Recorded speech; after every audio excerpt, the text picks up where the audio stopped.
Und dazu gucken wir uns jetzt das hier an. How to forgive yourself after a mistake and move on.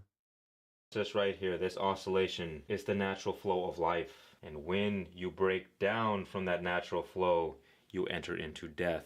Depression is the experience of being consumed by death and darkness. And at the end of it, it is always the same thing. I am Ray, and today we are going to learn how to recover from our mistakes. I Ich often muss es talk auf diesem about Monitor that gucken. the dark and the light are equally important to the truth, to the wholeness of all things, which means our problems, our Ja, ich war auch struggles, gerne allein, aber jetzt nicht all the mehr. things that create Keine suffering in Lust our mehr. life are exactly what we need. But we judge our experiences as wrong. We judge ourselves as saying, we made a mistake. There is a problem here. Life is unacceptable. I cannot accept this because of its nature and because of our nature. The problem is all of these ideas sound nice. But when we are in the thick of it, that is a different story, my friends. Now, a lot of our relief will come from simply remembering that God is in control. You see, our mind is a pointed tool. It's like a sword. It's also like a bow and arrow. The mind can be pointed in 360 degrees, but it can only be pointed in one direction at a time, which means that the way we direct our attention comes with a price. To direct your attention in this way is to at the same time take your attention away from everything else. Now, the universe is perfectly balanced between order and chaos, and that is life. And so most of our suffering in life will come from how well we can handle our mind. How well do you direct your attention? We can direct our attention in three ways: in a negative way, in a neutral way, in a positive way.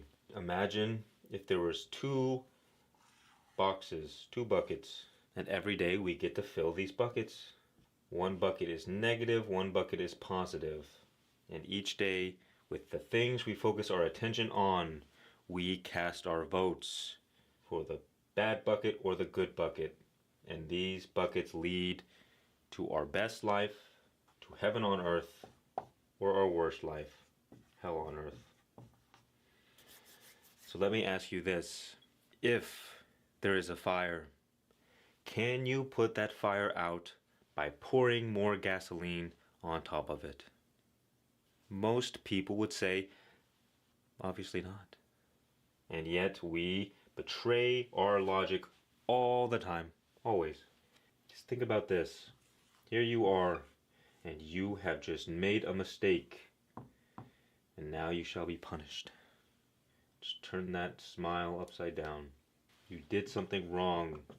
Now, logically speaking, that you have two options. You either direct your attention in a negative way or a positive way.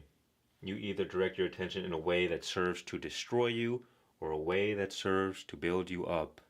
In other words, you either get to focus on the problem or you focus on the opportunity. Now, you might say, I want to fix the problem. I want to make amends for my mistake. I want to make things right. I want to live a good life. And yet you might betray your words by, instead of building yourself up, ruminating on shame and guilt and fear of future consequences. You see, the first thing we have to ask ourselves is, do we want to live a better life? And if that is the case, if you make a mistake, if you create a negative circumstance for yourself, you can't put out the fire by adding more gasoline on top of it. You cannot expect a positive outcome if you continue to feed the negativity. That is pure logic, but sometimes we allow our morality to blind us. We get blinded by the heart. Why? Because if we have a good heart, we feel like we should feel guilty. We did something wrong. We should feel bad. But that is not logical. If you were truly moral, you would want to make the situation right. And to make the situation right, you have to neutralize the negativity. And you can't neutralize the negativity if you add to it. In fact, adding to the negativity by being shameful and guiltful and feeling fear is the opposite of morality. And it is even more tragic than people who are consciously evil, because you want to do the right thing and you unconsciously make it worse. So instead of getting caught in the psychological drama of it all, oh, I'm such a bad person, why did I do this? Whether you engage in some addiction, some self-destructive behavior that you've been trying to quit, or simply you've just made a mistake, by all means, say you're sorry and repent, but don't get caught up in the psychological drama. Set the intention to do things right. In fact, you may naturally orient your attention always toward building a better life for yourself. Simply by using this, by having this mindset, no matter what happens to you, your mind will always naturally focus on the information that serves you. But if you do not consciously set the intention to live a better life, to make things better, you may unconsciously and unintentionally make life worse by continuously feeding negativity. You can be sorry, you can repent without all of the emotional drama, without all of the mind stuff. You see, life can only be experienced in the present moment.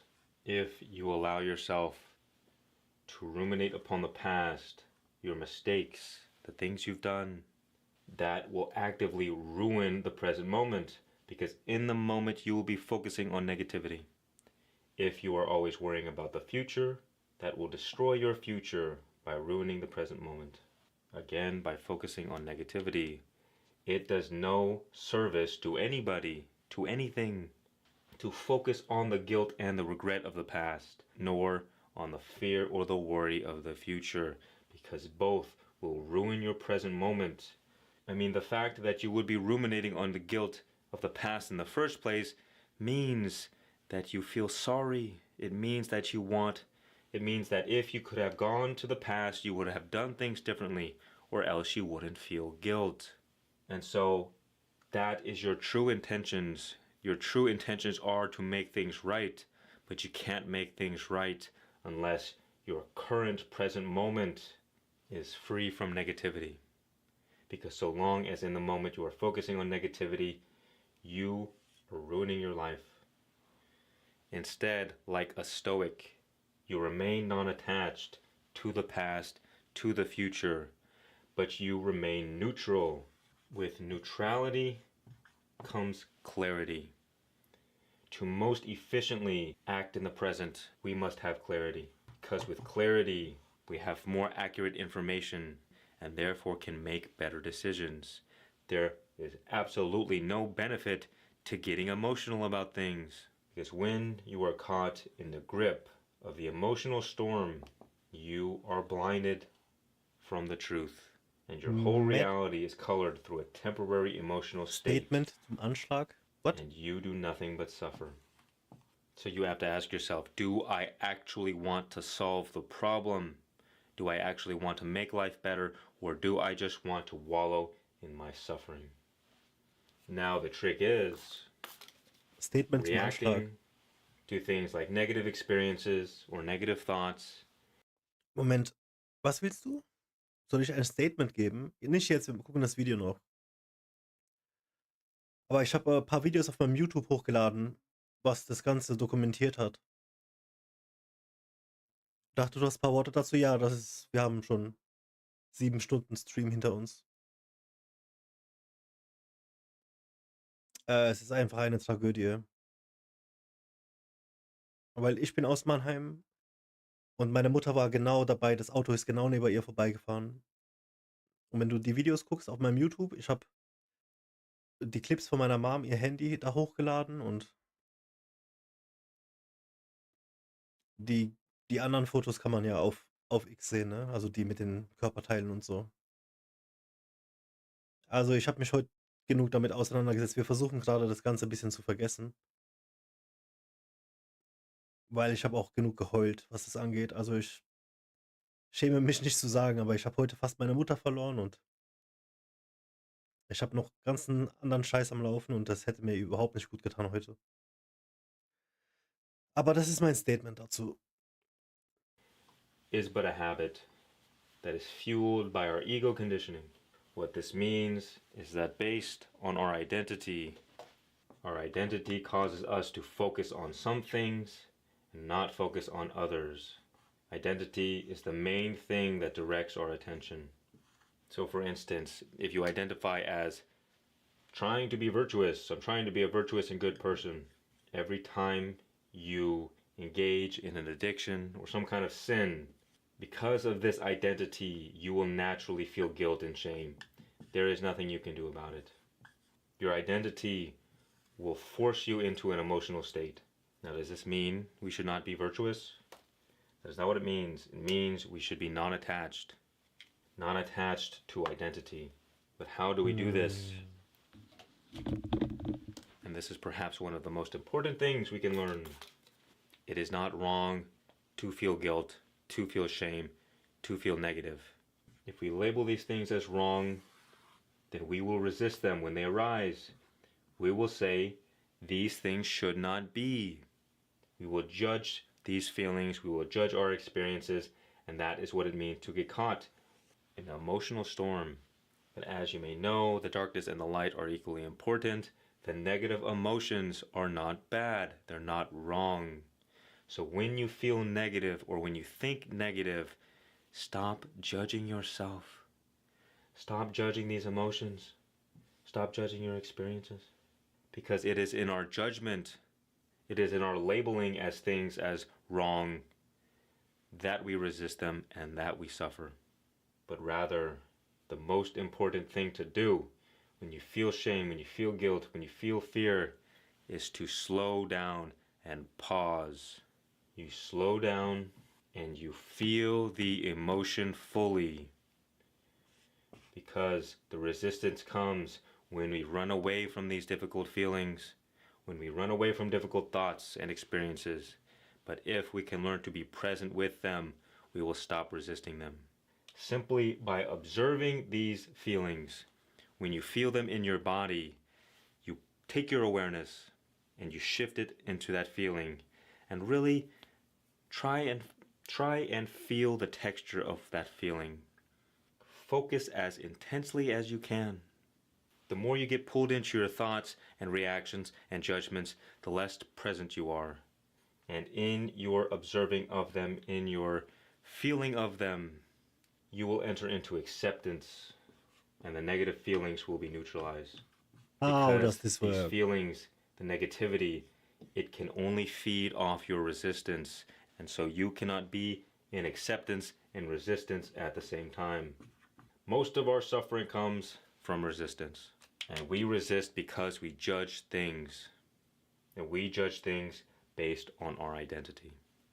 And if you can simply observe with detachment and feel fully, if you can learn to get comfortable with these difficult emotions, they will no longer bother you.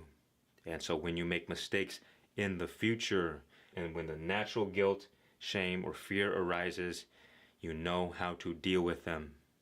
But if you resist them, if you don't learn how to deal with difficult emotions, then they will continue to ruin your life.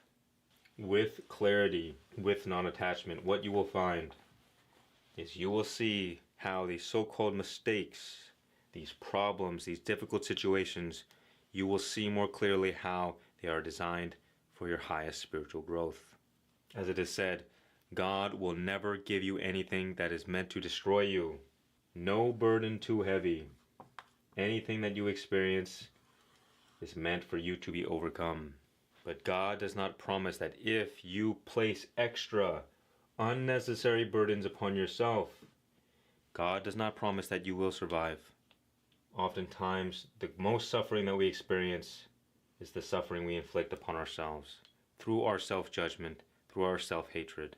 But if we can learn to have clarity, we can use the negativity that we experience to My build us self-judgment, up self-hatred rather is than so destroy us. so big. Because in order to build up, you must also break down. The reason that people die and people suffer so greatly is because when the hard times come, the difficult situations, if you think of life as a sine wave, you have good times and you have bad times. The bad times are meant to help build you up. Life naturally happens in this oscillating pattern of expansion and contraction. In other words, life and death. But what happens is that when we experience this contraction phase, where we begin to go down, if you do not learn, if you allow your negative thoughts, your negative feelings to snowball out of control because you can't handle your attention, you allow the shame, the guilt, and fear to fester. Instead of this floor being a foundation in which you can build back up, instead you will break through the floor and you will fall to imbalance. This process right here, this oscillation, is the natural flow of life. And when you break down from that natural flow, you enter into death. That's where Depression is the experience of being consumed by death and darkness. And at the end of it, it is always the same thing. Because if you are not in harmony with the flow of life, you are in harmony with the flow of death. Where life is not, death is. Like when a light to a room is turned off, darkness is what remains. And you cannot survive without the life force, because the life force is what drives you to live. And so where life is not, death is. If you become consumed by death, guess what? You become a vessel for death, and death is the inevitable end. I believe it was Carl Jung who said, people do not have ideas, ideas have people. We are but playthings of the gods. In other words, when you are in harmony with life, life possesses you. You are motivated and inspired to live. You feel more joy, you feel more alive, you feel more excited to be alive. But when you are out of harmony with the flow of life and become consumed by death, you also experience all the qualities of death. You feel more lethargic, you feel more depressed, you feel more hateful and resentful. You suffer. And when the last drop of life falls away, death possesses us and we die. Because energy is life, and our mind is a tool that directs the flow of energy. And we can direct our minds in a positive way, a neutral way, or a negative way. When we direct our attention in a negative way, we lose energy, and therefore we lose life. And so all negative actions will cause us to suffer, and that is called sin. Whereas all positive actions will cause us to feel good, and that is called virtue. One leads us toward heaven, the other leads us toward hell. So what I am saying is that we have to learn to neutralize the negativity and then transmute the negativity into positivity. Awareness itself is the neutral factor. Awareness receives all information. It neither rejects, it nor embraces, it simply accepts. That is why when we observe, we enter into non-attachment. Logically speaking, in order to observe, you need two things. You need an object to observe, and you need a subject there to observe that object. Therefore, the moment you observe, you naturally create space between whatever it is you observe. And that space is non-attachment, or it creates non-attachment. But we suffer so much. Why? Because we get entangled with our thoughts. We identify with our thoughts. We identify with our feelings and our experiences. So if you have a negative experience, you begin feeling all negative. Because you say, I am in this negative experience. I am dealing with this problem. I made a mistake. That's all ego. It's all centered around identity. But when you observe and you become non-attached, when you remain in a state of awareness, your experiences, your thoughts, you don't identify with them. It's the difference between stubbing your toe on a coffee table and saying, I am so upset. I just stubbed my toe. I am in so much pain. Versus a toe was stubbed and there was pain.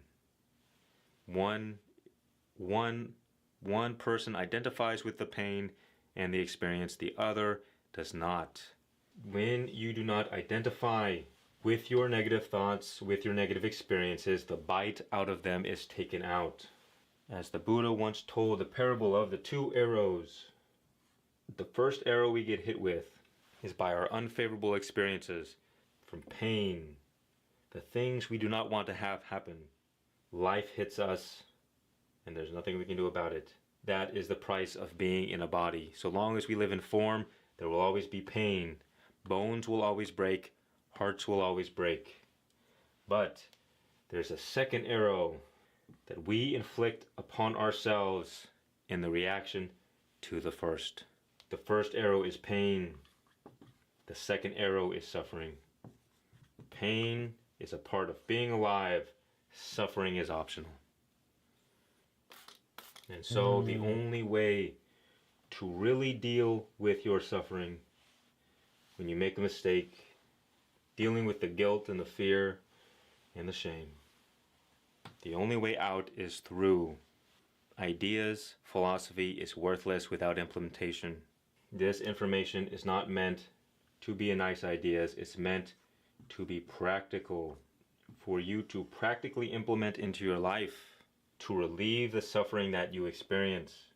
So you may come back to this video when you are suffering if you want, but just remember the things that truly matter. Do not resist. Feel those difficult emotions. Sit with them. Take some time to meditate.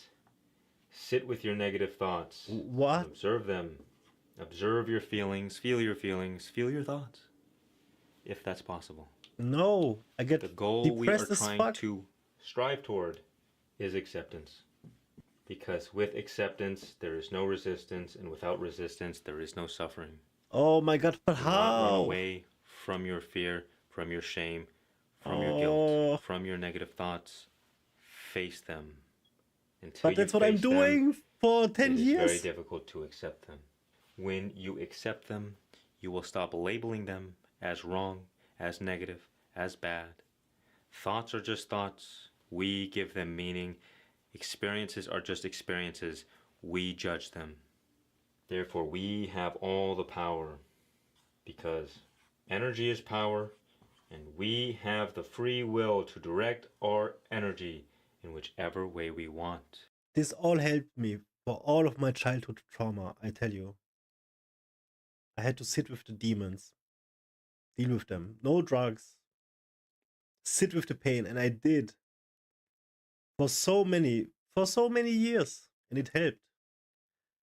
But if I do this now, in my current situation, I just get more depressed. Why? What is there to feel more? I don't get it.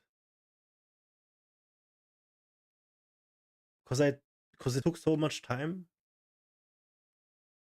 It was easy. It's gonna take me another half of my life to deal with this shit. What? Whether in a negative way or a positive way, or if we choose to remain non-attached and neutral. Therefore, you are the one that is in control. The downside is, it is your responsibility to be consciously aware of where you allow your attention to drift.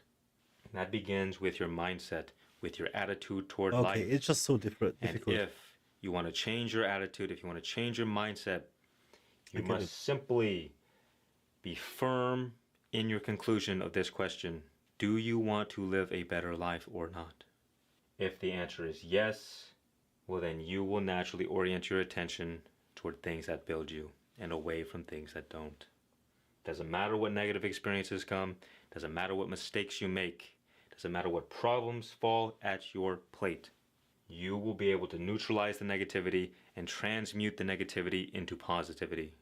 One last thing that I would recommend is that you observe yourself reacting to your experiences, to your thoughts, because oftentimes we unconsciously negatively react. It's not our fault, it just happens. But the more awareness you can cultivate, the more you realize your tendency to focus on negativity, to catastrophize, to ruminate, the easier it is to break that momentum before it can build. You stop the snowball of negative thoughts. You slow down the train of negative thoughts. You pull the brakes, and they cannot spiral out of control, ruining your life. So cultivate awareness, feel, observe, accept. Accept. I am Ray. Much peace and many blessings.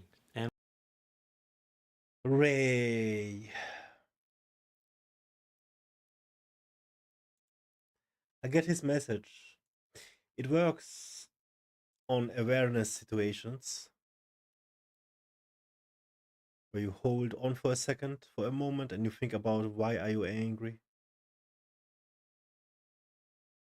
You feel the emotion, but I don't think it's applicable in my case. And why? What did I want from this video? To learn how I let go from my mistake.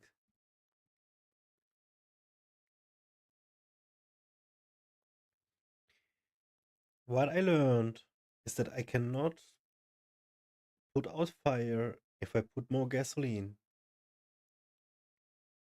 That's the negative. Okay, that's all I got, and that's all I need, I guess. Because that is actually the cure. Because if you ask yourself truly how he does say, do you want to live a better life? Yes. Stop the negative thoughts. It's in your hand. How much is it in your hand, though? How much is it really? Today it was not much in my hands. I tell you that.